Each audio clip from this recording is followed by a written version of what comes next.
قتل گاہ سے آخری پیغام۔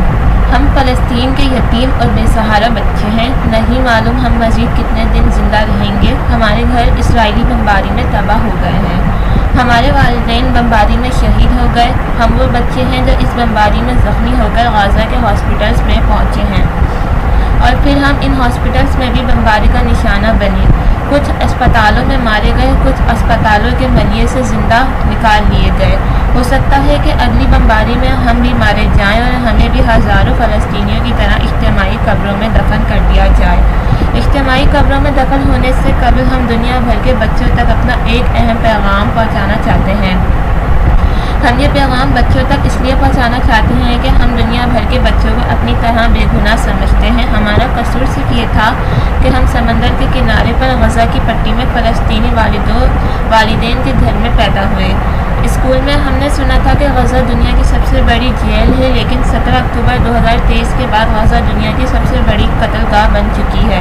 ہم نہیں جانتے کہ 7 اکتوبر کو اسرائیل پر حماس کے حملے میں کتنے بچے مارے گئے تھے، لیکن ہم نے اپنی آنکھوں کے سامنے اسرائیلی بمباری سے ہزاروں بچوں کو مرتے دیکھا ہے۔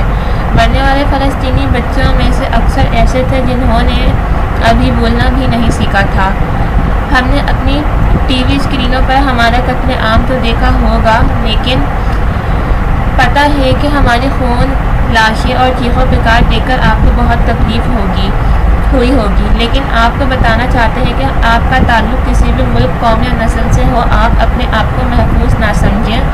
ہمارے اور آپ کے بڑوں نے اس دنیا کو انتہائی غیر محفوظ بنا دیا ہے۔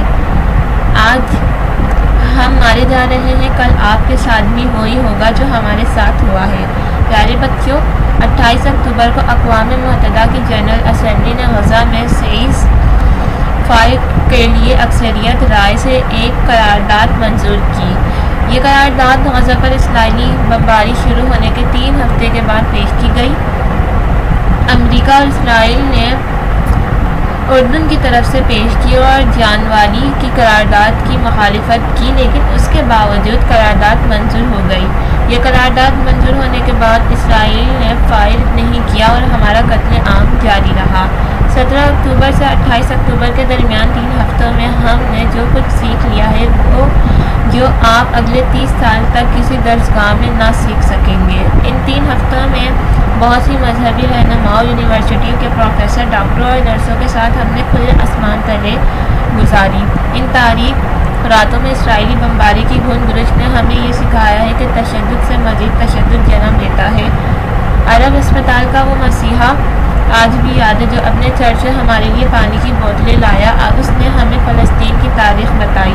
اس نے بتایا کہ فلسطین مسلمان، مسیحی اور یہودی اہل کتاب، لیکن یہ اپنی کتاب سے ہدایت کی بجائے کتاب کے نام پر ایک دوسرے سے لڑے جا رہے ہیں۔ ہمیں وہ مسلمان عالم دین بھی یاد ہے جو تمام دن اسرائیلی بمباری میں شہید ہونے والے فلسطینیوں کے جنازے پڑھا کر تھک چکا تھا۔ اسے فرصت ملی تو اپنی زخمی پوتی کو ہمارے پاس لا کر بیٹھا اور مسیحی کی پادری کی گفتگو سننے لگا۔ پھر مسیحی اور مسلمان عالم نے آپس میں گفتگو شروع کی۔ دونوں ایک دوسرے کو بتا رہے تھے کہ سرزمین فلسطین پر بھی پہلا قتل عام نہیں ہے۔ مسلمانوں اور یہودیوں میں اختلاف کی وجہ سلیمانی ہے۔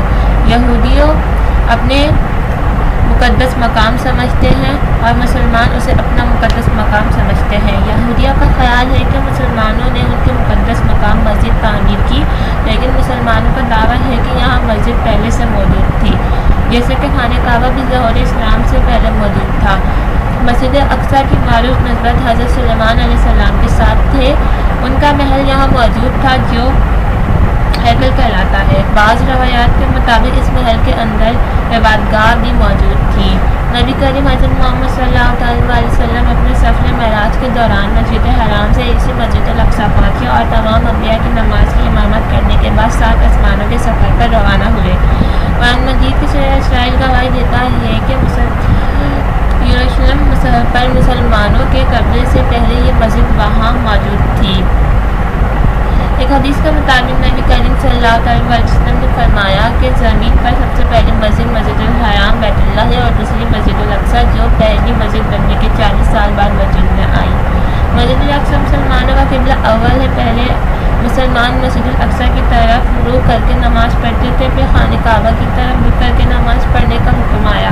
مسلمانوں نے حضرت عمر فاروق کے دور میں بیت المقدس کو فتح کیا تو یہاں پر ایک باقاعدہ مسجد تعمیر کی گئی۔ صلیبیوں جنگوں میں عیسائیوں نے اس پر قبضہ کر لیا، لیکن صلاح الدین ایوبی نے اس سے واپس لے لیا۔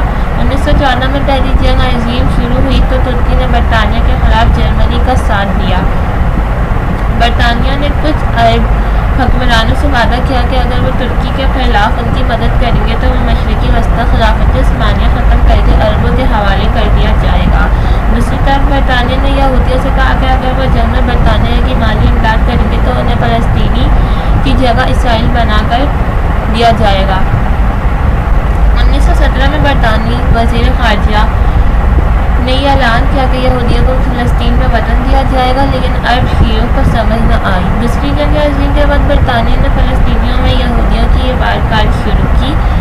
29 نومبر 1947 کو اقوام متحدہ سے قرارداد منظور کروا دی گئی، جس کے تحت فلسطین اور اسرائیل کے نام سے دو ریاستیں قائم ہونا تھیں، جبکہ بیت المقدس کو نام بیت الاقوامی نگرانی میں دینا تھا، کیونکہ یہ تین بڑے مذاہب کے ماننے والوں کے لیے مقدس جگہ تھی۔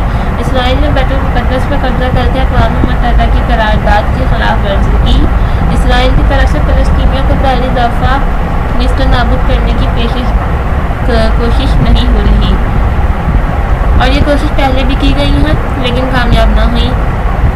ایک یہودی کی طرف سے مسجد الاقصی کو نظر آتش کرنے کے رد عمل میں اسلامی ممالک کی تنظیم نے تشکیل دی گئی، جس نے 1927 میں غزہ کے قتل عام میں صرف مذہبی قراردادیں منظور کی۔ ہم فلسطینی بچے اسرائیل کی حالیہ بمباری میں مارے جانے سے قبل دنیا بھر کے بچوں سے اپیل کرتے ہیں کہ ہمارے لیے نہیں بلکہ اپنے مستقبل کے لیے دنیا میں امن کے لیے آواز اٹھاؤ، ورنہ تمہارے ساتھ وہی ہوگا جو ہمارے ساتھ ہوا۔